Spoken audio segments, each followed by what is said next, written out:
आता त्याचं इथं आपण क्लिक करणार आणि सकाळी 8 वाजता या सगळ्यांच्या खात्यात पैसे जाणार।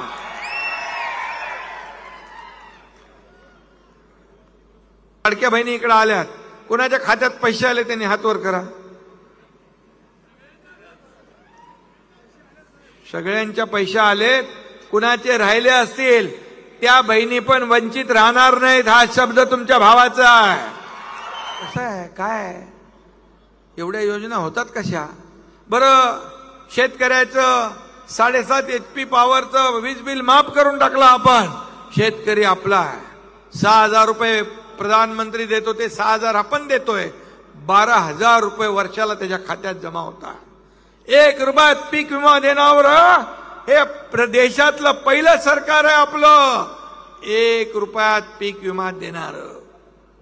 आता वयश्री योजनेचं आपण उद्घाटन करू। त्याचबरोबर मुख्यमंत्री तीर्थदर्शन योजना आपण काढली। पहिली ट्रेन कोल्हापूर मधून गेली अयोध्येला।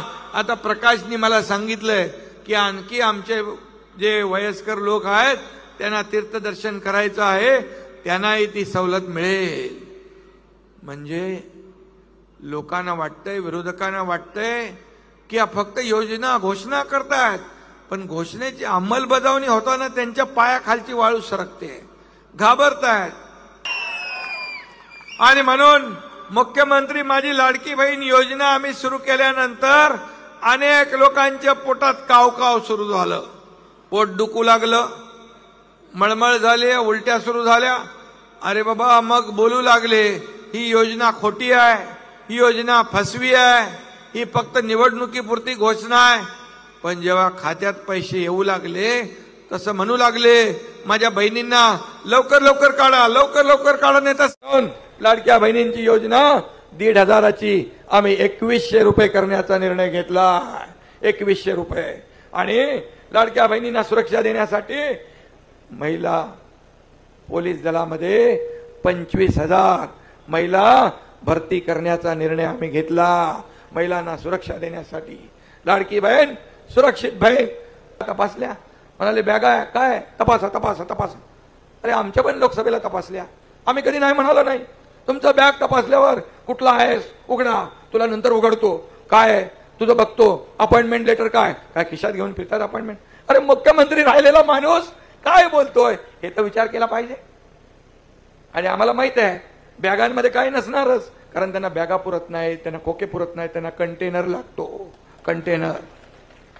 हे मी म्हणालो नाही, राज ठाकरे म्हणाले। आणि कंटेनर कुठं कुठं गेलेत, कुठल्या देशात गेलेत हेही सगळ्यांना माहित आहे। कशाला आम्हाला सांगताय? अरे आम्ही फाटकी माणसं आहोत, आम्ही आयुष्य उधळलं शिवसेनेवर। हे रामदास कदम इकडे बसलेत, शिवसेना प्रमुख बाळासाहेबांचे साथी सोबती।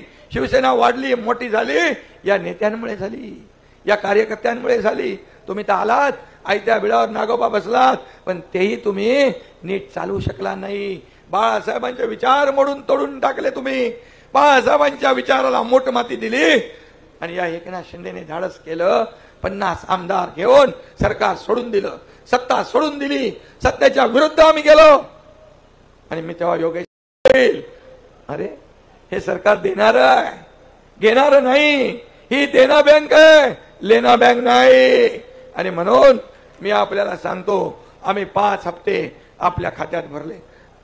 नोव्हेंबरचा हप्ता आचारसंहितेमध्ये अडकू नये, या आचारसंहितेमध्ये काळं मांजर आडवं घालणार होते, तुमची योजना बंद पाडण्यासाठी प्रयत्न करणार होते। हे समजून आम्ही ऑक्टोबरमध्येच नोव्हेंबरचे पण पैसे तुमच्या खात्यात भरले, कारण आमची द्यायची नियत आहे, नियत साफ आहे। आम्हाला बाळासाहेबांनी सांगितलंय शब्द द्या, पण शब्द देताना 100 वेळा विचार करा। एकदा शब्द दिला की मागे फिरायचं नाही। म्हणून आम्ही नोव्हेंबरचे पण पैसे दिले। तुम्हाला मी सांगतो माझा शब्द आहे की आता 20 तारखेला मतदान होईल, हे मतदान झाल्या झाल्या तुमच्या खात्यात डिसेंबरचे पैसे पण पडल्याशिवाय राहणार नाही, हा शब्द आहे। मुख्यमंत्री असताना कोविड मध्ये, फक्त कोविड मध्ये, खिचडीमध्ये, डेड बॉडी बॅग मध्ये, कोविड सेंटर मध्ये पैसे खाण्याचं काम तुम्ही केलं। इकडं माणसं मरत होती, तिकडे पैसे मोजले जात होते। हे कुठं फेडणार पाप, कुठं फेडणार पाप? आणि म्हणून तुम्ही आमच्यावर खोके खोके खोके खोके काय करताय?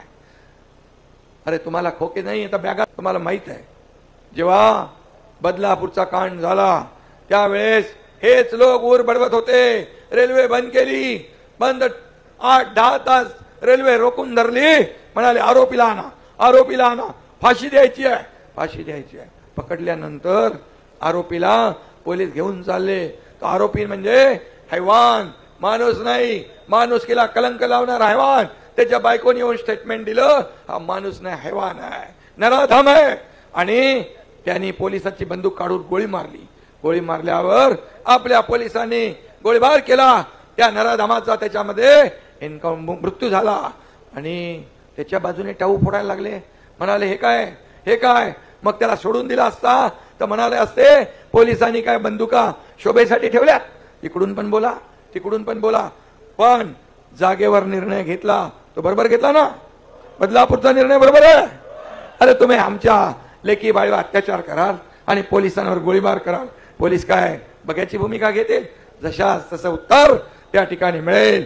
आणि यापुढे पण या महाराष्ट्रातल्या लाडक्या बहिणींवर कोणी वाकडी नजर करून बघेल, कोणी अन्याय अत्याचार करेल तर त्याला फाशीची शिक्षा झाल्याशिवाय राहणार नाही.